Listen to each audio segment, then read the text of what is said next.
selamat malam semuanya. Selamat datang di Dewa Talks, high quality, trusted, and free webinar in Indonesia with passionate experts yang dipersembahkan oleh Dewa Web. Jadi malam ini kita akan membahas mengenai how to become a growth hacker. Bagi yang belum tahu, growth hacker itu bukan hacking gitu ya guys, bukan kayak ngehack misalkan sosial media orang atau ngehack website orang. Jadi kalau misalkan bagi yang belum tahu growth hacker atau growth hacking itu apa, kalau growth hacker itu atau growth hacking adalah sebuah teknik marketing yang digunakan untuk meningkatkan meningkatkan kreativitas ataupun berpikir analitis dari sebuah perusahaan. Jadi nantinya teknik marketing ini bisa mendevelop atau mengembangkan lebih lagi bagaimana sih cara perusahaan menjual produk atau mempromosikan produk. Untuk materi malam ini akan dibawakan oleh Mazul, Growth Lead dari Gojek. Oke, selamat malam teman-teman semua. Saya sebutnya teman-teman peserta Dewa Talk aja ya. Jadi teman-teman Dewa Talk, untuk kesempatan malam ini saya akan sharing tentang how to become a growth hacker. Jadi tujuan nanti saya share ini, pasti saya akan balik lagi ke definisi dasar tentang apa sih gitu kan, kok ada istilah growth hacker ini gitu kan, growth itu apa gitu kan di ranah startup. Terus juga ketika kita memang nanti karir ingin coba untuk masuk ke ranah growth ini, apa sih skill-skill yang harus kita pelajari gitu. Karena kita waktunya cuma 1 jam, jadi nanti di materi ini saya bakal kasih banyak link-link yang nanti jadi setelah materi ini selesai, jadi harapannya teman-teman bisa pertama bawa pemahaman, jadi sudah paham, dan yang kedua teman-teman nanti di waktunya sendiri bisa langsung lanjut belajar sendiri, mandiri, dan harapannya dari situ nanti teman-teman bisa memakai ini untuk pekerjaan, karir, atau apapun yang dibutuhkan nanti di bidang teman-teman masing-masing. Gitu. Nanti di tengah-tengah, ketika misalnya teman-teman ada yang mau ditanyakan, mungkin saya nanti akan langsung berhenti dan langsung menjawab. Tapi kalau saya lihat pertanyaannya, wah kayaknya ini nanti harus rada panjang, nanti mungkin saya akan jawab di akhir-akhir. Gitu. Oke, kita mulai ya. Jadi perkenalan lagi sedikit, saya Zulfikar, biasa saya dipanggil Zul. Jadi sedikit histori dari saya. Dulu saya juga tadi udah cerita kalau saya memulai karir saya di startup yang baru mulai, yaitu di Halovina namanya. Jadi Halovina ini dia startup di Bandung yang produknya itu dia membuat aplikasi untuk membantu orang-orang membeli produk investasi, terus menentukan kebutuhan masa depannya, sehingga dari investasinya itu bisa bantu orang-orang untuk mencapai kebutuhan masa depannya kayak pensiun dan lain-lain kayak gitu. Nah, ketika saya masuk ke di Halovina itu saya posisi pertama saya waktu itu jadi product manager, dan saya waktu itu responsibility saya itu untuk membuat produk pertama dari Halovina. Gitu. Dari situ saya akhirnya berpindah karena di startup awal pasti kita bakal istilahnya itu palu gada gitu. Jadi kita pasti akan melakukan berbagai macam hal gitu. Nah, dari situ saya coba transisi ke growth gitu. Di situ akhirnya saya mulai terekspos dengan growth. Saya mulai belajar sendiri tentang growth gitu kan. Saya coba aplikasikan langsung di pekerjaan saya kayak gitu.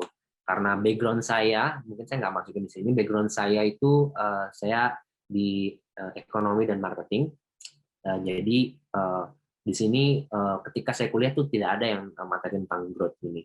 Jadi akhirnya saya ketika bekerja, saya belajar lagi dari awal, belajar sendiri, dan langsung mengaplikasikannya. Kayak gitu. Nah, dari growth ini, akhirnya saya coba rada transisi lagi ke yang lebih lumayan heavy di data. Gitu. Jadi di business intelligence. Di situ saya tugasnya untuk membuat dashboard yang self-serve. Jadi semua orang bisa lihat data. Orang-orang di Halovina bisa lihat data produk atau data performa dari Halovina. Akhirnya setelah saya udah lumayan lama di Halovina, saya penasaran nih gitu kan untuk lanjut ke perusahaan yang lebih mature. Akhirnya saya pindah ke Traveloka gitu. Di Traveloka saya itu handling produk pay later. Jadi orang-orang itu bisa menunda pembayarannya, jadi semacam meminjam, tapi khusus untuk pembelian di produk-produk di Traveloka. Waktu saya bertanggung jawab jadi produk marketing. Dan di situ mainly saya bantu untuk pengenalan awal dari produk ini, terus manage berbagai macam campaign, bikin ads. Kalau misalnya teman-teman ke stasiun kereta api ada iklan pay later gitu ngelihat, nah itu proyekan saya. Ininya apa salah satu contohnya.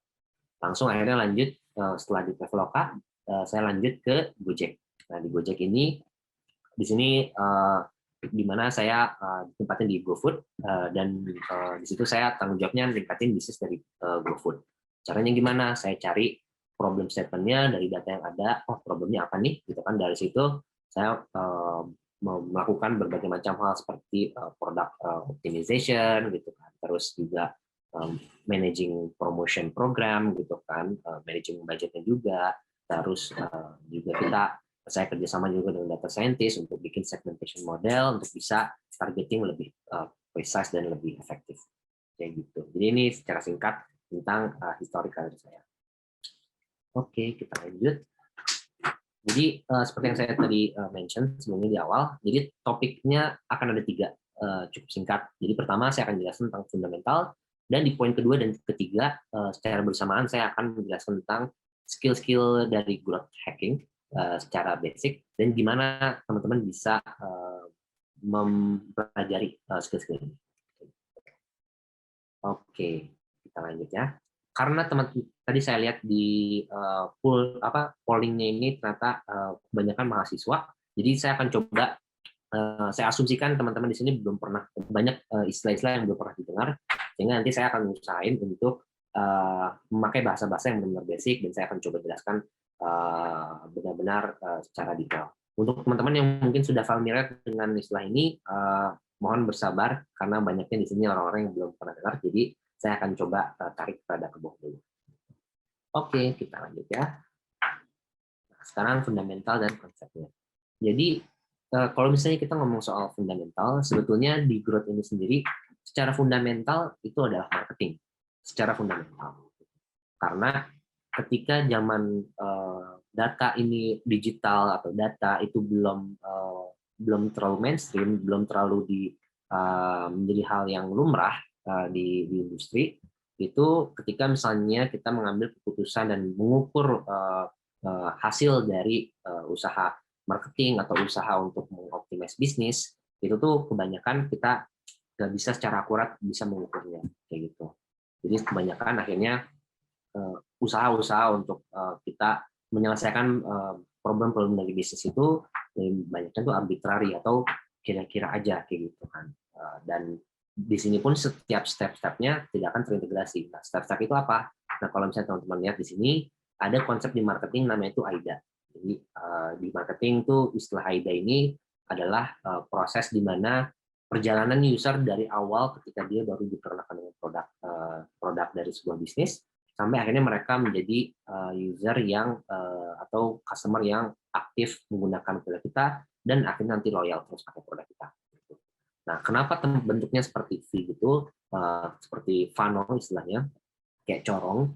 Karena setiap tahap-tahap itu tuh nanti akan terus berkurang. Gitu. Nggak semua orang yang misalnya melihat contoh produk makanan Richeese gitu.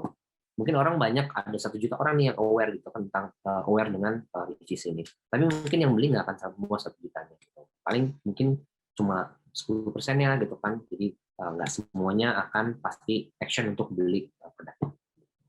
Jadi untuk setiap step-step dari awareness, terus nanti ketika misalnya udah aware, mungkin nanti dia interest gitu kan, udah ada keinginan, terus dari situ nanti dia akan mencari tahu gitu kan produknya, dan dari situ dia udah ada keinginan, oke saya mau beli, sampai akhirnya dia benar-benar beli. Nah, step-step itu mungkin kita tidak akan bisa terintegrasi seperti yang saya sebutkan tadi. Maksud integrasi di sini, kita nggak bisa secara presisi tahu nih setiap stepnya gimana dan gimana cara kita untuk mengoptimisasi setiap tahap itu. Itu yang pertama. Nah, yang kedua, secara definisi simpelnya, marketing itu adalah cara kita untuk mendeliver value yang udah dibuat dari perusahaan dan produk perusahaan itu ke customer gitu. Di mana masing-masing nanti akan dapat value gitu kan. Kalau customer dia dapat value dari produk yang udah dibuat, dan dari perusahaan dapat value secara bisnis karena customer bayar kita. Itu secara simpelnya.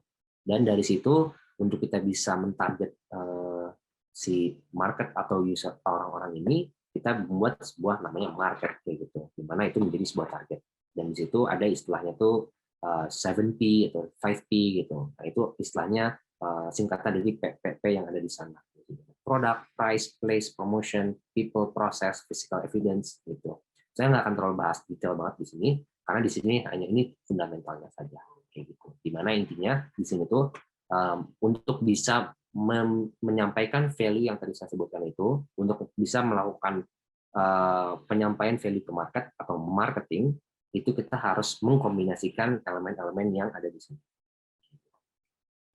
Nah, ini fundamental dari marketing. Nah, akhirnya ketika mungkin kalau misalnya teman-teman di sini yang pernah ngalamin munculnya Facebook awal-awal itu sekitar tahun 2000. Kalau di Indonesia mungkin tahun 2009, 2008 gitu. Saya dulu pertama kali pakai di tahun-tahun itu.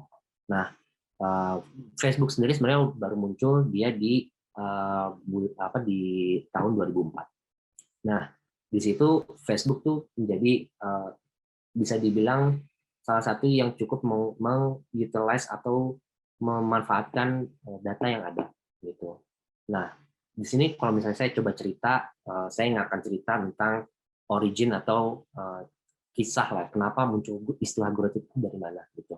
Jadi awalnya dari Facebook, di mana dulu ada namanya itu Palihapitiya, orang yang paling kiri ini nih yang lagi begitu itu dia namanya Camat Palihapitiya. Dia adalah chief growth dari Facebook. Waktu itu dia punya problem, user yang pakai Facebook itu stagnan, dia nggak naik-naik gitu kan. Nah dari situ dia ngelihat gitu kan, oh ini kayaknya nggak terintegrasi nih gitu kan antara marketing, data, produk gitu kan. Akhirnya dia propose ke Mark Zuckerberg gitu kan, dan juga Sheryl Sandberg, CEO dari Facebook gitu kan.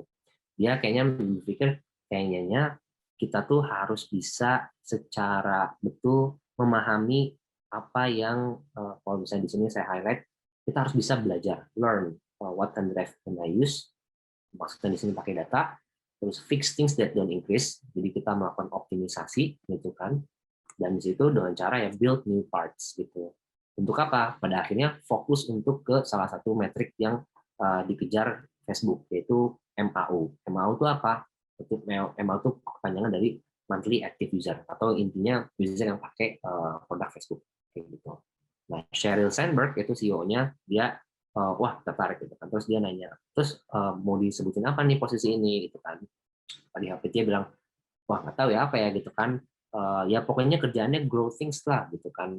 Intinya grow MIU gitu kan. Terus kata Sheryl Sandberg, oh ya udah kalau gitu panggilannya apa sebutannya jadi growth kayak gitu. Nah, disitulah akhirnya muncul growth gitu.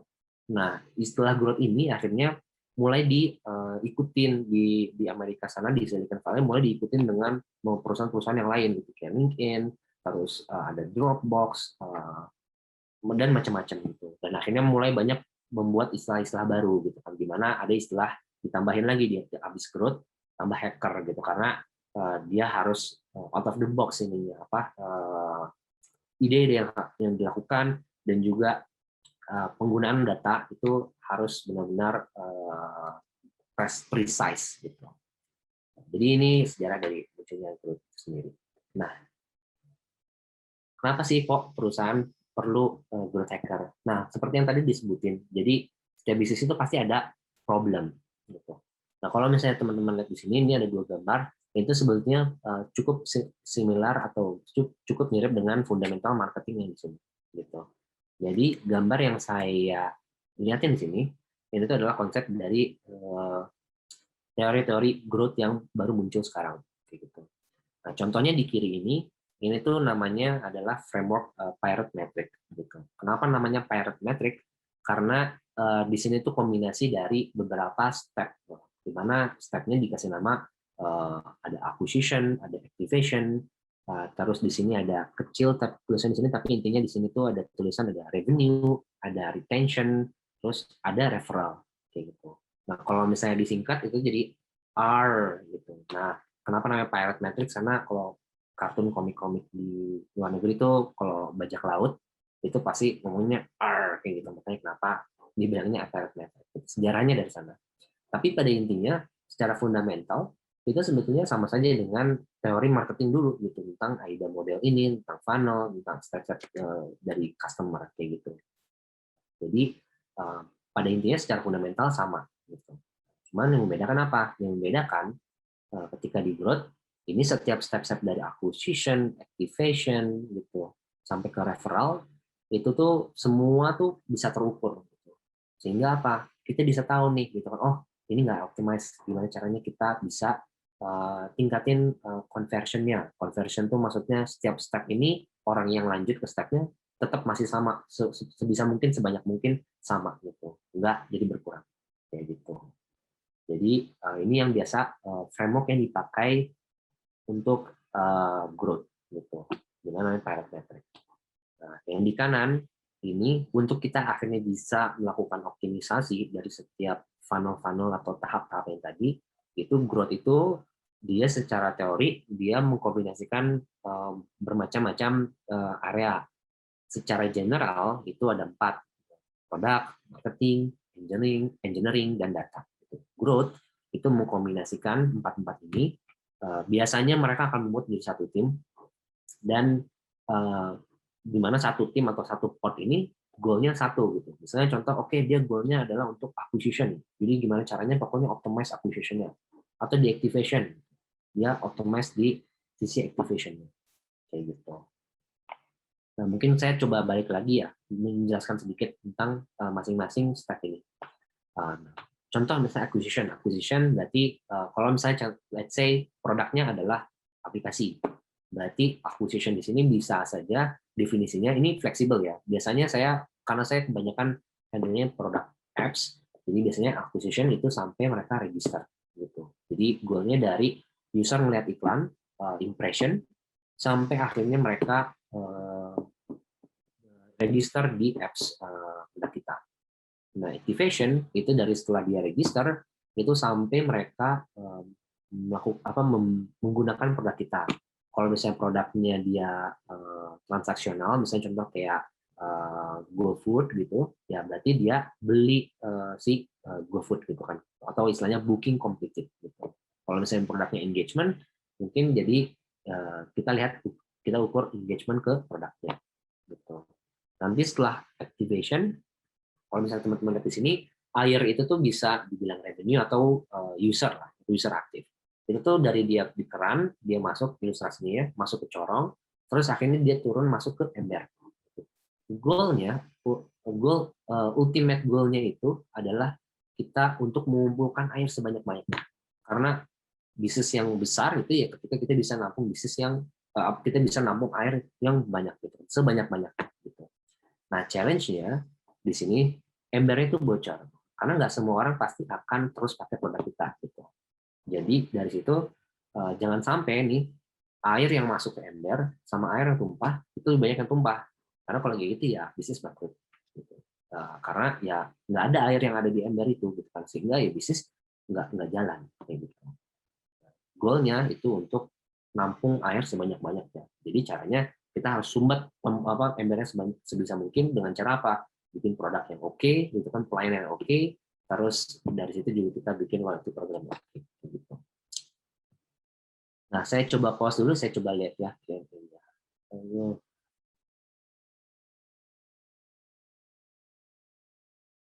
Oke, saya coba jawab yang dari Dharma ya. Izin bertanya. Jadi ini pesertanya bisa lihat juga list Q&A ini nggak ya? Dari aku bantuin aja Mas untuk pindahin supaya mereka bisa lihat Mas. Oke. Ya. Berarti saya perlu bacain ya? Ya, saya aja mau Mas Zul bacain, jadi gampang atau dari Mas Zul? Nggak apa-apa, dari saya aja biar langsung. Nggak apa-apa kan ya? Saya langsung jawab. Oke. Jadi dari Dharma ini bertanya, bedanya apa nih growth hacker sama marketing analyst? Karena dua-duanya masih mempelajari marketing dan produk. Sebetulnya jadi pada intinya itu kita melihat kalau itu kan istilahnya posisi ya gitu. Jadi setiap perusahaan itu pasti ada seninya dalam mengatur posisi dan mengatur fungsi-fungsi skop pekerjaannya gitu. Dan nggak selalu yang saya sebutin ini tuh terlalu rigid gitu. Bahkan di Gojek pun juga kita nggak mengimplementasikan benar-benar sama sesuai teori ini kayak gitu. Karena pasti akan ada elemen-elemen lain seperti politik dari perusahaan, terus juga keahlian dari orang-orangnya, apakah bisa membuat struktur organisasi seperti ini kayak gitu. Jadi pertama itu secara posisi itu nggak menjadi masalah kayak gitu. Nah pertanyaan sekarang tentang skop pekerjaannya gitu kan. Skop pekerjaannya mungkin aja nanti akhirnya ada overlap. Makanya kenapa nih gambar di sini yang kanan ini tuh kenapa makanya dia growth itu dia ada growth itu dia di tengah-tengah dan dia overlap gitu. Artinya apa? Artinya pasti apapun yang dilakukan marketing itu pasti akan overlap dengan growth gitu. Jadi kalau ditanya apa perbedaannya sebetulnya beda. Sebetulnya sama, sorry. Enggak dibilang beda juga nggak beda banget gitu, tapi dibilang sama banget juga enggak gitu. Karena ini sebuah irisan kayak gitu. Oke. Apakah cukup menjawab? Semoga menjawab ya. Nanti kalau misalnya belum menjawab, bikin pertanyaan lagi aja. Apakah growth hacking bisa dipelajari untuk membuat harus mulai dari mana untuk belajar? Oke. Jadi gimana cara belajarnya? Belajar dari materi nanti akan saya share ini. Iya, benar-benar ini khusus untuk yang memang baru belajar. Saya bakal kasih semua link-link di sini yang teman-teman tuh bisa pelajarin sendiri dan explore sendiri untuk bisa jadi paham tentang growth. Oke, Nadia, apa sajakah yang cari tempat untuk retain user? Gimana caranya untuk meretain user? Ini, nah ini lumayan kompleks nih. Pertanyaannya simple tapi lumayan kompleks karena gimana cara untuk retain user? Nah itu tuh harus nanti istilahnya tuh di breakdown problemnya. Karena ini tuh problem itu besar, harus dicacah problemnya. Nah ini saya tahan dulu, nanti saya akan bahas di salah satu materi tentang gimana cara untuk solving. Nah ini kan salah satu bisnis problem gitu. Gimana nih caranya untuk retain user? Nah ini bisnis problem dan growth itu adalah metode untuk gimana caranya kita mencacah problem ini menjadi suatu hal yang bisa di-solve secara praktikal. Salam perkenalkan, bila growth hacking membantu dalam brand awareness, maka apakah growth hacking juga membantu dalam personal brand dan produk brand secara tak langsung? Jika iya, bagaimana caranya? Intinya di sini apakah growth hacking scope-nya itu termasuk dalam brand awareness ya? Jadi brand aware, jadi kunci dari growth hacking itu kalau misalnya dilihat di sini itu adalah data, di mana dia harus benar-benar keputusan dan hasilnya itu harus terukur. Gitu. Brand awareness itu bisa diukur, tapi challenge-nya adalah kita harus punya budget yang besar. Kenapa? Karena kita harus melakukan research yang benar-benar secara empiris betul, dan itu butuh biaya yang besar. Gitu. Jadi kalau misalnya mungkin untuk level startup dari pengalaman saya itu sebetulnya brand awareness akhirnya jadi nggak terlalu masuk ke scope dari ini. Akan saya pause dulu ya, kita lanjut dulu ke materi. Saya coba cek juga chatnya. Oke, teman. Kita lanjut ya. Oke.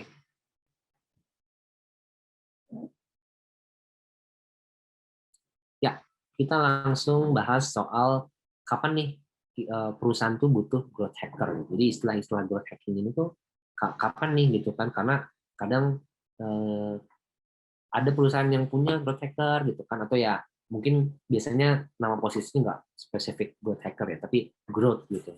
Ada juga yang perusahaan yang nggak ada gitu kan, ya udah marketing aja gitu kan. Nah, kalau di sini saya akan coba spesifik fokus di istilah growth yang lebih biasanya pasti akan menggunakan perusahaan yang pasti menggunakan istilah growth dan dia spesifik dengan definisi dari saya, yaitu growth di sini adalah orang yang mengkombinasikan 4 elemen ini, produk, marketing, engineering, dan data. Seberapa beririsan ini itu macam-macam. Tapi harus ada 4 elemen itu. Nah, jadi kalau saya coba di sini lumayan teknikal ya. Jadi di tabel yang atas ini tuh namanya adalah tabel cohort atau tabel bisa saya sebutkan adalah grup-grup dari user. Nah, grup-grup apa ini? Nah, kita coba lihat dari per baris-baris ya. Jadi di sini tuh ada baris Agustus, September, Oktober, November sampai Juli 2020 gitu. Nah, setiap baris ini itu tuh merepresentasikan user-user yang kapan dia pertama kali pakai produk kita. Misalnya contoh ketika misalnya kita pakai let's say Amazon gitu. Dia baru pertama kali pakai dan dia transaksi pertama kalinya di bulan Agustus. Nah, ketika dia transaksi pertama kali, dia nanti akan masuk ke cohort size. Kalau misalnya teman-teman lihat di sini, cohort size yang bulan Agustus. Di mana di sini di grup ini ada 452 orang, kayak gitu.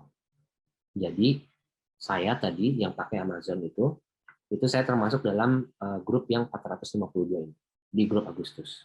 Nah, secara setiap bulan, jadi kita anggap ini asumsikan kita melihat cycle-nya per bulan. Kenapa per bulan? Karena kita asumsikan siklus penggunaan atau misalnya orang belanja di Amazon itu biasanya per bulan. Anggapannya kayak gitu. Nah, ini kita lihat nih dari 452 orang nih yang baru pertama kali pakai di bulan Agustus. Nah, dia di bulan selanjutnya gimana nih? Pakai lagi nggak gitu. Jadi kita melihat nih dari user yang baru pertama kali pakai di Agustus, bulan selanjutnya berarti September, di bulan keduanya itu berapa persen sih yang masih pakai gitu. Dimana kalau di sini dilihatinnya ada 75% gitu. Nah, di bulan pertama dia masih 100% karena pasti semuanya pakai gitu kan. Nah, selanjutnya di bulan kedua ada 75%. Jadi mungkin sekitar 452 itu sekitar 600 kok 600 salah. Sekitar 300 orang gitu. Jadi dari 452 di bulan keduanya yang terus pakai ada 300. Dan terus kita lihat lagi di bulan ketiganya dia kayak gimana. Bulan keempat terus sampai ke tak terhingga gitu. Sampai ya seberapa lama produk itu terus hidup kayak gitu. Nah, dari sini kita tujuannya apa? Tujuan di sini kita untuk melihat seberapa si user itu tadi yang ditanya soal retention-nya gitu. Nah, kita melihat nih seberapa banyak sih user yang masih terus pakai produk kita di bulan misalnya contoh di bulan ke-12 gitu. Nah, contohnya di sini bulan ke-12 ini ada 33% dari 452 yang pakai yang masih terus belanja di Amazon kayak gitu. Jadi itu retention-nya. Nah, terus itu baru satu baris nih gitu. Nah, kita nanti lihat lagi nih di grup yang September. Nah, grup September ini berarti user-user beda lagi grupnya yang dia baru pertama kali pakai di bulan September 2019 kayak gitu. Nah, nanti lihat lagi nih bulan kedua, bulan ketiga, bulan keempat, bulan kelima, terus kayak gitu. Nah, idealnya kalau misalnya teman-teman tadi masih ingat yang gambar yang tadi ilustrasi, tadi kan saya sebutin soal ember gitu kan. Goalnya itu kan sebenarnya kita naruh air sebanyak-banyaknya di ember untuk kita retain gitu. Nah, ketika misalnya produk kita memang dibutuhkan sama user, pasti orang akan terus pakai produk kita gitu. Nah, ada istilah itu namanya itu product market fit gitu. Di mana itu acuan untuk oke, produk ini orang terus pakai dan akhirnya bisnis kita bisa sustain kayak gitu. Nah, idealnya di sini dari tabel ini kita bisa lihat nih secara heat map-nya istilahnya gitu. Dari tabel heat map ini kita harapannya tuh terus dibuat jadi hijau gitu. Jadi kalau lihat barisnya dia terus bertahan gitu. Mungkin kalau lihat angkanya biasanya idealnya mungkin kalau e-commerce ya Amazon berarti ya 30-40%. Tapi mungkin kalau networking gitu kan atau aplikasi messaging mungkin harus gede, harus 70%, 80% karena value-nya adalah dengan ada banyak orang di situ yang pakai gitu. Kalau nggak ada yang pakai ya nggak dipakai kayak gitu produknya. Jadi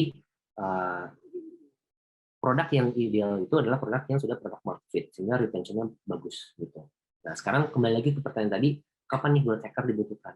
Nah, growth hacker itu dibutuhkan ketika memang produknya ini memang sudah fit gitu dengan marketnya kayak gitu. Kenapa? Karena ketika misalnya retention-nya ini jelek gitu dan growth hacker masuk ke perusahaan dan dipaksa untuk meningkatin bisnis dari produknya gitu, itu kasihan growth-nya gitu. Makanya kenapa kalau growth hacker itu dibutuhkannya kapan? Itu setelah produk market fit gitu. Karena percuma kita misalnya optimize, kita keluar banyak iklan, tapi produknya sebenarnya orang-orang nggak butuh amat kayak gitu. Jadi itu yang kunci paling utama itu di situ. produknya dibutuhkan nggak gitu. Kalau misalnya ternyata produk dibutuhkan, kita sama aja perusahaan sama aja menyiksa orang growth ini gitu. Kenapa? Karena dia ditutup untuk suatu hal yang mengoptimize suatu hal yang tidak akan terlalu tumbuh kayak gitu. Nah, ketika akhirnya memang sudah produk market fit, disitulah growth akhirnya bertindak gitu. Jadi kalau teman-teman lihat di bawah ini gambarannya kalau abu-abu, ini tuh natural adoption-nya. Jadi dia tetap naik nih gitu, karena orang-orang terus pakai kan. Nah, cuman dengan growth, karena dia mau optimize, akhirnya potensialnya tuh dia jadi ada uplift istilahnya gitu, ada kenaikan. Nah, growth itu untuk bisa mengukur apakah ini memang naik atau enggak, itu dari data gitu. Dan itu tugasnya growth. Gitu. Jadi growth itu tujuannya adalah untuk mengoptimize atau merealisasikan potensi dari growth dari produk yang memang sudah fit di market. Banyak banget ya pertanyaannya. Saya coba ini dulu ya, hold dulu ya. Kita hold sampai akhir dulu aja. Nah, lanjut ke skill-skill yang dibutuhkan. Oke. Jadi ada sebuah konsep yang ini bukan saya yang bikin, jadi ada namanya itu Brian Balfour. Nanti ada linknya untuk si orang Brian Balfour ini, nanti di belakang nanti saya kasih linknya. Intinya di sini dia ketika misalnya kita mau jadi growth, dia ngasih tips kita harus membangun kompetensi kita menjadi T-shaped skills. Gitu. T-shaped skills itu apa? Jadi kita membuat kita tahu nih banyak fundamental, jadi kayak tadi marketing gitu kan ya, terus misalnya statistik, analitik, nggak harus semuanya ini ada gitu, tapi at least kita punya pemahaman yang luas, komprehensif secara basic, tapi pada akhirnya kita punya satu atau dua hal yang benar-benar kita tuh expert banget gitu, sehingga apa, kita tahu base, kita punya pemahaman yang komprehensif, tapi kita punya expertise kayak gitu, nggak hanya sekedar kita jadi orang yang generalis. Jadi sebenarnya growth itu dia adalah both atau bersamaan dia adalah seorang yang generalis maupun spesialis kayak gitu. Jadi dilihat di sini semakin turun ke bawah itu depth of knowledge-nya gitu. Contoh di sini contoh orang membuat skills-nya dia ahli dalam SEO atau search engine atau iklan dari search engine itu atau PPC kayak gitu. Dimana dia punya pemahaman yang luas nih dari ada statistiknya, di sini kan ada analytics-nya, dia paham soal psikologi juga, gitu kan, dia paham soal copywriting, dan juga channel-channel lainnya kayak virality, display, dan lain-lain. Jadi ini teman-teman bisa ketika merencanakan self development teman-teman itu bisa ketika emang wah saya mau jadi growth gitu kan, bisa dibuat bisa teman-teman bisa membuat T-shirt skill ini gitu kan. Nah, sebenarnya gimana cara untuk bisa depth of knowledge ini? Nah, biasanya itu dari karir. Jadi semakin teman-teman nanti akan terus berkarir, semakin lama, pasti akan teman-teman pasti akan nanti menjadi expert dalam satu hal. Karena itu pada akhirnya ketika semakin naik, teman-teman dibutuhkan menjadi seorang expert dalam bidang tertentu. Gitu. Nah, makanya teman-teman tetap harus bisa, kalau memang mau akarnya terus naik, itu tetap punya ada depth of knowledge di beberapa poin. Untuk ininya sendiri, poin-poin skill-skill di sini, ini contoh aja, jadi teman-teman nggak harus banget di sini, karena saya sendiri juga nggak bisa programming, gitu. Saya cuma paling query aja, jadi nggak semuanya saya juga bisa. Gitu. Nah, gimana caranya kita untuk acquiring growth hacking skills ini? Gitu.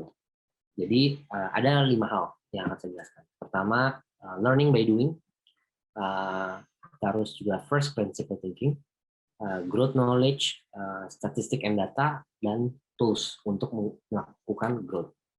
Saya akan coba jelaskan secara detail. Sekarang coba saya lihat durasi waktu 19/8.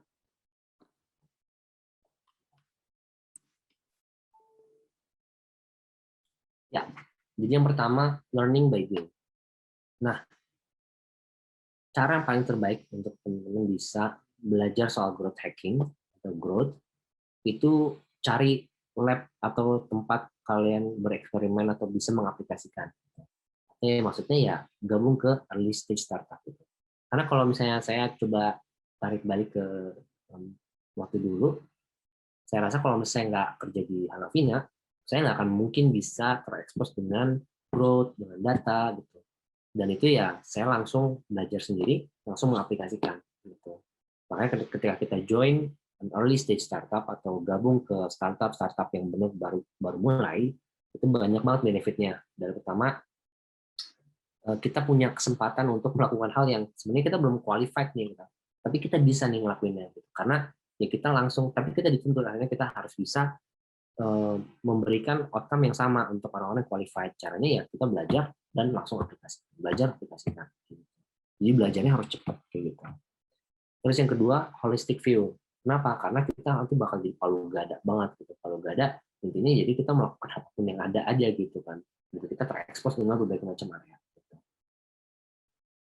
Terus yang ketiga, karena masih kecil sehingga ruang untuk kita melakukan kesalahan itu lebih besar dan lebih toleransi akan kesalahan itu lebih aman.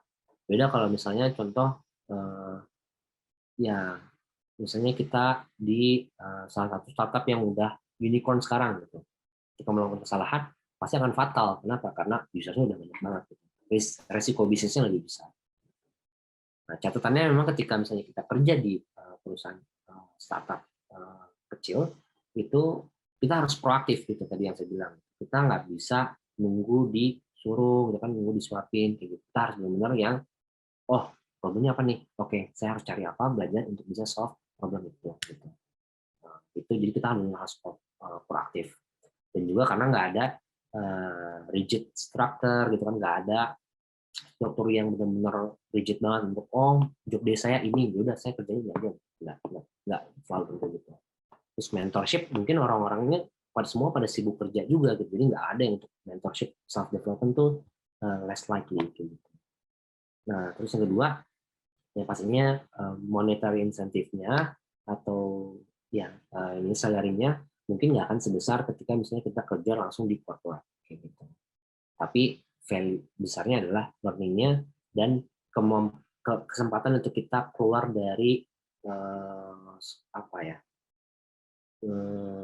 ruang kita, misalnya kita udah kuliah di sini ya udah kita nggak terkungkung di area ini aja, kita bisa lepas dan explore yang lain. Nah di sini ada link yang udah saya kasih. Di sini linknya itu why you should or should not work at a startup by just income. Tentunya di link ini nanti teman-teman bakal di-share tentang apa sih benefit-benefit yang didapatkan ketika kerja di startup dan mungkin trade-off yang bakal teman-teman lepas gitu, karena ya pasti akan ada plus dan minusnya. Ya. Nah, terus nah ini nanti yang nyambung sama tadi yang pertanyaan soal retention. First principle thinking. Jadi growth hacking ini intinya dia adalah solving business problem with data gitu. Nah, di sini saya share framework simple yang dari dulu saya di Haluvina sampai sekarang saya di Gojek, ini pasti selalu terus dipakai gitu. Simpelnya adalah what, why, dan how. Contoh misalnya tadi problemnya adalah retention rendah gitu kan. Kenapa nih terjadi gitu kan. Nah, dari sini mungkin nanti kita breakdown sebenarnya apa nih yang metrik-metrik apa yang membangun retention. Misalnya retention di sini adalah orang membeli belanja barang gitu kan. Oke, belanja barang, berarti nanti di breakdown lagi. Untuk belanja barang berarti dia harus melakukan step apa aja. Oke, misalnya step pertama dia harus search search produknya gitu kan. Jadi dilihat funnelnya dari awal gitu kan. Oh, ternyata orang search nggak ada masalah. Lanjut lagi ketika dia udah view detail produknya, ada masalah nggak? Oh, nggak ada masalah nih, orang-orang secara conversionnya oke-oke aja gitu kan. Terus nanti di breakdown sampai ini ada yang problem nih gitu. Ini kenapa retention kecil? Itu karena secara data ini ada tahap yang membuat user tuh nggak lanjut. Ternyata apa? Ternyata tahap yang nggak lanjut itu misalnya contoh ketika user udah pilih produknya, dia nggak lanjut untuk bayar. Kenapa? Karena mungkin dia tadinya tuh cuman mau simpen dulu dan dia lupa dia tuh mau belanja barang itu. Oke, berarti gimana caranya nih untuk bisa solve ini, gitu kan? Oke, mungkin dengan cara kita kasih reminder kalau misalnya apps, mungkin dengan push notification. Oke, push notification biasanya si user ini dia selalu buka apps jam berapa, gitu kan? Oh, misalnya malam kayak gitu. Oke, berarti kita harus push notification itu harus relevan di malam, gitu. Atau misalnya di weekend, atau misalnya pas menjelang tanggal gajian, kayak gitu. Itu salah satu contohnya. Terus contoh yang lainnya, misalnya ternyata dari eh, apa namanya, ketika si user nggak lanjut untuk beli, kita nggak tahu nih secara data apa nih gitu kan. Jadi secara kuantitatif nggak ada. Oke, kita lakukan research. Jadi untuk bisa tahu why, kenapa gitu. Oh ternyata dari sini si user ternyata payment method yang tersedia itu misalnya mereka nggak familiar dengan payment methodnya kayak gitu kan, dan itu baru tahu ketika misalnya lewat kualitatif research gitu. Oke, dari situ baru kita solve, dan dari solve itu ya di how gitu kan. Nanti dari how ini biasanya kita bisa melakukan eksperimen dulu. Jadi intinya eksperimen ini untuk memvalidasi apakah memang yang kita lakukan ini tuh akan memberikan peningkatan gitu. Karena bisa aja nih gitu kan, kalau misalnya kita kasih sebenarnya mau ada itu dan tidak adanya itu pun juga sebenarnya naik ataupun turun juga sama aja. Jadi nggak ada efek gitu, nggak ada efek uplift yang tadi saya lihatin gitu. Nah makanya harus eksperimen biar kita secara empiris punya justifikasi. Oke, dengan kita ngelakuin ini pasti bakal ningkatin gitu. Kita bisa punya high confidence untuk solve dari setiap why yang ada gitu, atau root cause dari problem yang ada, atau sumber-sumber penyebab masalah tersebut. Oke, jadi ini first principle thinking yang pasti selalu kita lakukan. Kita nggak langsung jumping into solution, nggak langsung loncat ke, oh ya udah kita langsung pakai solusi ini tanpa tidak ada struktur berpikir yang jelas gitu dari awal.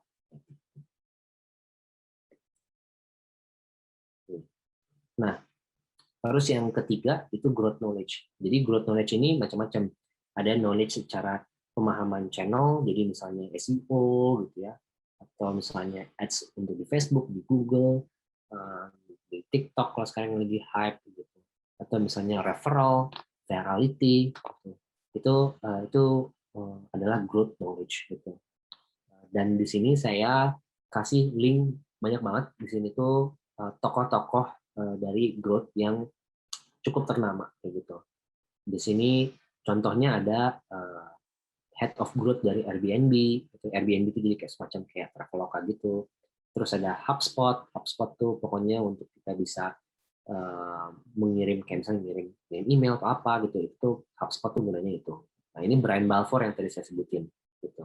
Kalau teman-teman buka di sini dia share banyak banget konsep pemahaman soal growth dan juga gimana mengimplementasikannya ke case-case teman-teman masing-masing. Ada juga Andrew Chen, ini Uber. Nah, untuk secara data juga ada nih Jonathan Su. Ini saya sangat rekomendasikan banget Jonathan Su. Kalau teman-teman ingin lebih dalam lagi soal data di growth, dia di sini lumayan detail tentang definisi, pemahaman, interpretasi tentang data, gitu. Dan spesifik di growth. Misalnya di sini ada juga Ash Maurya, ini buku. Jadi saya ada buku digital e-book. Saya masukin ke drive Google saya dan teman-teman bisa akses, nanti ada linknya, teman-teman bisa langsung download gitu. Bentuknya EPUB, jadi teman-teman bisa download, nanti bisa buka di HP dan simple ininya proses teman-teman nanti baca gitu.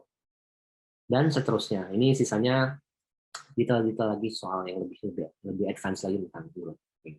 Jadi nanti bertahap ya teman-teman bisa. Ini kalau saya berurutan berdasarkan dari yang basic sampai ke advance.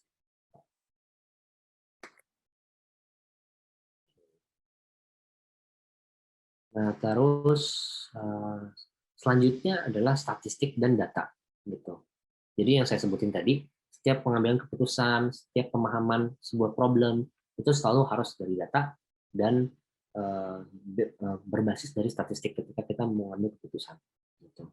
Nah, untuk bisa paham soal statistik ini, mungkin kalau misalnya yang umum bahasa yang dipakai di industri itu namanya itu A/B testing gitu. Jadi A/B testing. Intinya ada produk A dan ada produk B, atau solusi A, solusi B, yang mungkin yang A ini yang existing, sekarang B itu improvement-nya, dan kita bandingin mana yang bagus gitu. Bukan mana yang bagus, mana yang meningkatkan metrik yang kita mau tingkatin gitu. Nah, di sini saya share nih linknya. Ini tuh jadi dia uh, e-learning gratis, dan itu detail banget. Saya ini belajar statistik dari benar-benar kebantu banget dari ini, karena dia benar-benar, dia yang pengisinya tuh dia dari Google, dan dia itu benar-benar detail sampai ke teori statistiknya juga gitu. Tapi spesifik ke kasus A/B testing untuk website gitu. Jadi benar-benar langsung ke produk digital. Nah, untuk data teman-teman juga bisa ada nih, jadi segment.com tuh salah satu platform, dan dia ngasih apa ya, dia semacam content marketing, tapi dia bikin kayak semacam e-course juga gitu. Jadi bisa belajar online juga di situ. Dan mungkin biasanya kalau di Gojek sendiri, kita semua orang bisa ngambil data dan bisa ngolah data. Cara ngolah datanya itu kita pakai nama itu SQL gitu. Jadi kita intinya tuh melakukan query atau bikin sebuah script gitu, simple, yang tujuannya itu nanti untuk ngambil beberapa data point yang kita butuhkan. Nanti pada akhirnya itu bisa kita visualisasikan. Nah, mungkin kalau misalnya teman-teman nanti ada punya keinginan, mungkin yang teman-teman yang masih mahasiswa berkeinginan untuk coba nanti kerja nanti di Gojek, SQL ini juga jadi penting. Dan ini gratis semua. Dan ini dia materinya langsung, jadi langsung ada kolom buat apa istilahnya, query-nya lah, atau ya mungkin codingnya kali ya, tapi sebenarnya itu bukan coding sih, jadi query-nya. Jadi teman-teman bisa langsung aplikasi gitu. Sama yang terakhir itu tools. Nah, tools di sini intinya ketika misalnya kita mau dapat data, itu selalu akan ada tools-tools yang dibutuhkan. Contoh misalnya ketika apps, ketika user klik tombol apa, nah itu ada tools-nya itu. Nah, itu yang harus diimplementasikan. Dan ada beberapa konsep-konsep yang harus dipahami gitu. Mungkin salah satu contohnya adalah attribution. Di sini saya kasih link juga. Attribution di sini intinya dia teknologi untuk mengetahui ketika user akhirnya bisa register atau download aplikasi, kita tahu nih, oh si user ini dia datang dari iklan yang kita keluarin di mana dan campaign-nya apa gitu. Itu kita bisa sampai tahu sedetail itu.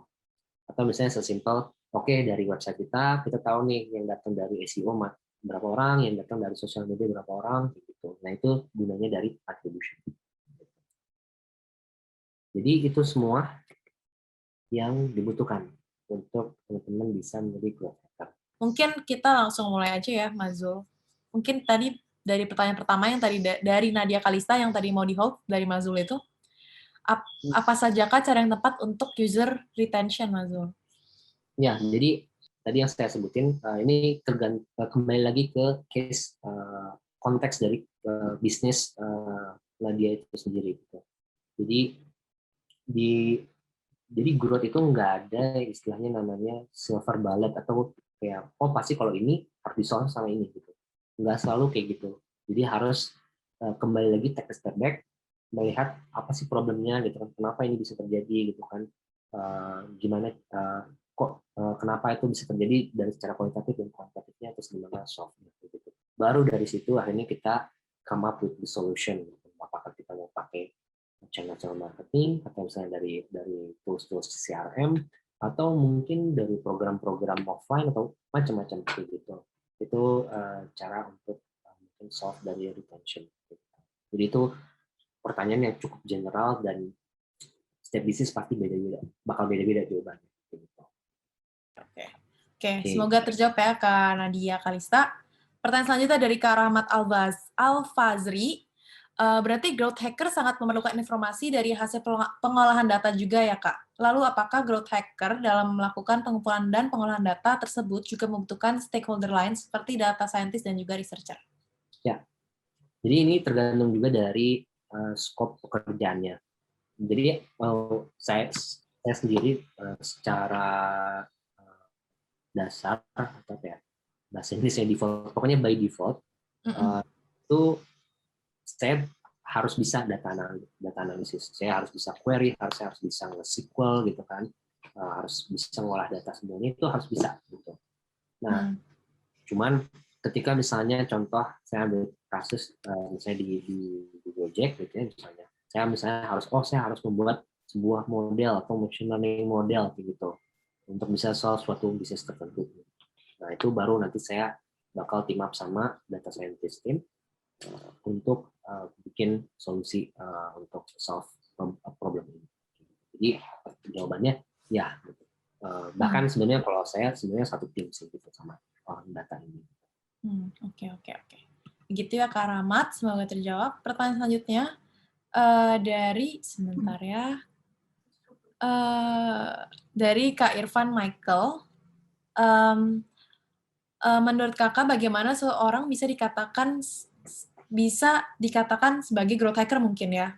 Dan untuk melamar di perusahaan apa saja kualifikasi yang dibutuhkan ketika Kakak mendaftar jadi growth hacker, dan kalau misalnya growth hacker itu apakah ada portofolio sendiri yang kayak khusus, misalkan kan UX researcher ada penelitian terkhusus tuh. Kalau misalnya growth hacker ada nggak sih, Kak? Siapa tadi yang bertanya? Ini beda Kak, ya? Irfan Michael Simanjuntak, Kak. Oh ya, bagaimana cara bisa dipandang? Oke, jadi pada intinya kalau misalnya growth dalam definisi yang saya jelaskan di sini, dia harus basicnya itu pokoknya di data itu yang harus, itu fundamentalnya banget gitu. Karena kalau misalnya tadi saya sebutin soal what, why, how, gitu, what-nya itu step satunya itu tuh harus mostly pasti akan data gitu. Ketika growth diisi what-nya itu dia nggak dari data, itu apa ya? Bukan growth gitu. Makanya growth itu terlepas dia mau produk marketing atau apapun, DNA-nya itu di data gitu. Karena itu that's why in the first place, sorry saya pakai bahasa Inggris, itu kenapa pada dasarnya munculnya growth itu karena ada munculnya data gitu, karena ada muncul data akhirnya muncul growth gitu. Jadi kalau misalnya data tidak ada, ya hilang gitu kan, kayak why in the first place gitu ada growth gitu kalau misalnya nggak ada data. Jadi mungkin untuk menjawab lebih detail lagi, intinya kompetensinya apa? Kompetensinya data gitu. Nah dari data itu nanti baru dikembangin. Kembanginnya kemana? Kembanginnya ke mungkin statistiknya gitu, di A/B testingnya tadi gitu. Karena mungkin kalau misalnya di Gojek sendiri khususnya di Growth, kompetensi yang kita yang paling menentukan dan selalu membedakan orang yang akhirnya bisa masuk dan enggak itu adalah pemahaman soal statistical testing, jadi hypothesis testing. Jadi gimana caranya membuat eksperimen, bagaimana cara membahasakan hipotesis dari saya ada problem, saya bikin solusinya saya membandingkan. Nah, gimana nih cara menstruktur istilahnya eksperimen ini untuk nanti pada akhirnya kita bisa menjustifikasi hasilnya berarti ini yang bagus gitu. Itu biasanya yang pasti akan selalu jadi DNA dari itu. Sisanya nanti biasanya ada variasi yang dia misalnya growth ini specialized di acquisition. Nah, misalnya dia specialized di display atau di ads gitu, atau misalnya dia specialized di misalnya SEO kayak gitu. Nah, itu nanti ada di ranah-ranah expert-expertnya. Makanya tadi saya sebutin soal T-shaped skills gitu, karena pada akhirnya nanti orang ada growth yang dia punya expert keahlian-keahlian yang berbeda-beda. Berarti tapi utamanya mengenai ini ya Mas, tadi statistical data itu ya, untuk orang bisa pahami itu dulu. Nah untuk portofolionya tadi tuh ada yang khusus gitu nggak sih Mas yang perlu dimasukin gitu, kalau misalnya orang-orang mau daftar jadi growth hacker Mas? Keywordnya sih sebenarnya ya tadi ya produk marketing, data, pokoknya empat itu aja di apa ya, di istilah keywordnya yang dimasukin, terus A/B testingnya juga akan bagus kalau misalnya memang udah punya pengalaman yang cukup banyak untuk melakukan A/B testing. Makanya kenapa tadi saya sebutin the best way to learn growth is to do growth gitu, maksudnya ya yang ngerjain growth gitu kan. Nah, gimana cara bisa ngerjain growth? carilah gitu kan di perusahaan yang baru mulai, di situ jadi lab buat teman-teman. Nah, background-nya berarti sebenarnya bisa apapun ya Mas Zul, asalkan memang mau Ya, belajar mengenai hal-hal yang memang harus dipelajari gitu ya Mas ya? benar. Dari Hmm. di Indonesia sendiri banyak yang background-nya dia bahasa Indonesia, ininya apa, sarjana bahasa Indonesia, sampai yang sarjana IT ada gitu. Jadi Oh, oke, oke. Beragam banget ya sebenarnya Mas. tapi biasanya yang paling umum biasanya yang background-nya orang ekonomi gitu ya, yang orang uh, apa namanya IT gitu ya, orang matematika gitu. Kenapa? Karena pada akhirnya dia harus bisa Ngalamin. familiar dengan data dan istilahnya main-mainin spreadsheet tuh udah nggak pusing gitu. Ngeliat banyak Oke. angka-angka gitu tuh dia nggak pusing. Iya, iya, betul, betul. Pusing sih kalau misalnya nggak biasa lihat angka dan data, terus Ya, jebret gitu, naik data ya. dan angka. Nah, Oke. tapi selalu akan Berarti, ada outlier yang nggak harus apa hmm, sarjana. oke, oke, oke. Semoga terjawab ya tadi, Kak, siapa tadi? Kak Irfan. Oke. Pertanyaan selanjutnya dari Kak Aditya. Apakah growth hacker hanya digunakan pada perusahaan atau startup yang besar? Soalnya saya sangat jarang sekali melihat posisi growth hacker ini di perusahaan-perusahaan, khususnya di perusahaan Indonesia. Ya, jadi mungkin kalau misalnya kita ngomong soal adopsi setelah growth di Indonesia ini, memang nggak selalu semuanya itu mengadopsi gitu. Bahkan di Gojek pun istilah itu pun rada apa ya? Dia lebur. Jadi istilah itu banyak, ada tim produk yang dia ada istilah growth-nya, ada tim market, kalau marketing nggak ada sih ya. Jadi ada yang growth sendiri gitu kan.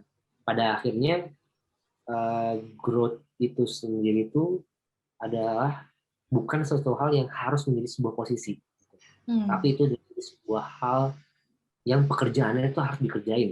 Job Intinya desk itu. gitu ya, Mas, jatuhnya ya? Kayak, Ya, jadi misalnya perusahaan nih, dia nggak punya orang-orang yang dia fokus untuk data dan itu ya mau ada orang guru sekalipun juga ya nggak nggak percuma kayak gitu. Jadi yang penting tuh sebenarnya fungsionalnya aja apa fungsi dari kerjanya itu ada gitu, bukan posisinya ada atau enggak. Karena kalau misalnya karena ini overlap, jadi kan itu banyak banget overlap. Jadi sebenarnya banyak itu tuh bisa fleksibel banget. Bisa misalnya oke, ya udah ini ada beberapa division yang dia handling di beberapa bagian aja gitu. Ada yang dipecah, ada yang digabung gitu. Itu macam-macam itu seninya setiap perusahaan gitu. oke, oke. Cuman pasti ada fungsinya ya, Mas, walaupun nggak ada title dari misalkan apa tadi growth hacker-nya gitu atau sebagai Ya. growth hack. Jadi sebenarnya bisa dibilang sebenarnya kalau di Amerika, apalagi orang yang expert yang tadi saya sebutin nama-namanya itu, mereka tuh sebenarnya nggak terlalu suka dengan istilah growth hack sebetulnya. Mereka cuma bilang ya udah growth aja gitu, karena Oh iya, iya. hack implies atau hack tuh kayak suatu kesan yang kayak suatu hal yang apa ya quick win kayak gitu. Padahal sebetulnya enggak gitu. Ada sebuah struktur yang harus dijalani kayak gitu. Jadi nggak harus pakai istilah growth. Itu tuh buzzword aja gitu sebenarnya. Pada intinya tadi makanya kenapa saya bahas soal fundamental gitu. Karena pada ujung-ujungnya itu adalah ada fundamentalnya gitu. Fundamental di marketing, cuman dia lebih luas. Oke, oke. Thank you, Mas, untuk jawabannya. Kita ke pertanyaan selanjutnya dari Kak Daniel. Apakah growth hacking mempunyai perbedaan dengan data science dan data analis yang sama-sama bertujuan untuk meningkatkan profit perusahaan? Mungkin dia belum gitu paham gitu, perbedaan Ya, signifikannya gimana?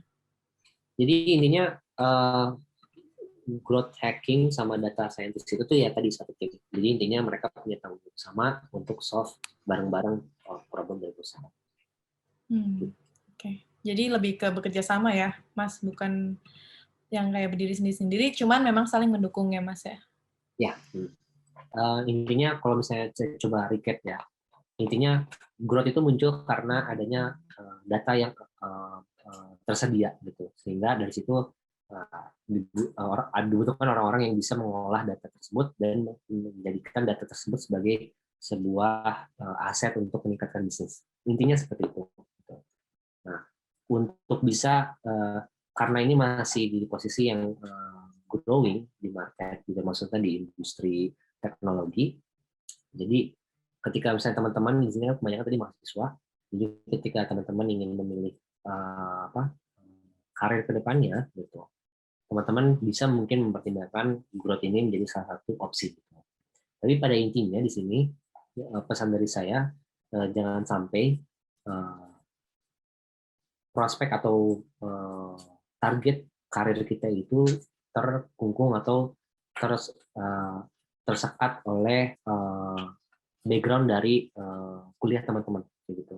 Karena pada akhirnya zaman sekarang itu semua materi udah gratis ada di internet, tinggal gimana kita niat tadi yang be curious itu, cari di internet untuk belajar, dan dari situ pun akhirnya nggak hanya growth gitu, tapi juga teman-teman bisa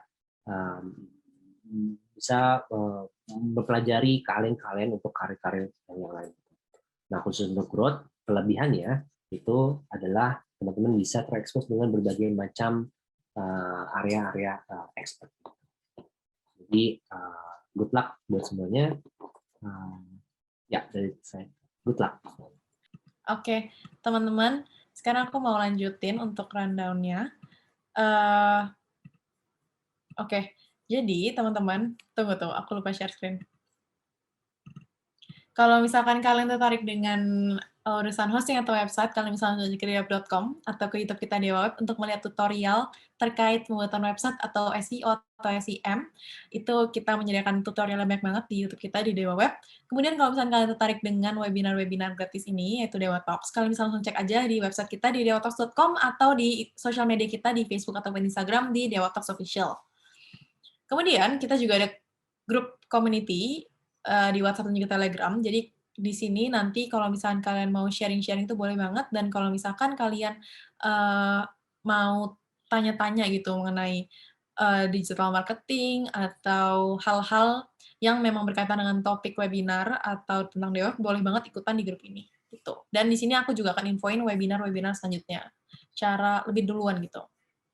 Hai sahabat Dewa Web, video ini merupakan tayangan ulang webinar Dewa Talks yang telah diadakan beberapa waktu lalu. Kalau kamu tertarik dengan tayangan ulang webinar ini, yuk jangan sampai ketinggalan untuk ikutan webinar selanjutnya. Nantinya, selain bisa bertanya secara langsung kepada para pembicara, kamu juga bisa mendapatkan e-certificate dan juga door prize dari Dewa Talks. Mau ikutan? Caranya gampang banget, kamu bisa langsung aja daftarkan diri kamu di dewatalks.com. Setelah itu, kamu akan terdaftar sebagai peserta webinar Dewa Talks. Eits, tenang aja, webinar ini gratis dan gak dipungut biaya sama sekali. Tunggu apa lagi? Yuk, jangan sampai ketinggalan dan aku tunggu kamu di webinar Dewa Talks selanjutnya. Cari hosting yang aman, Dewa Web.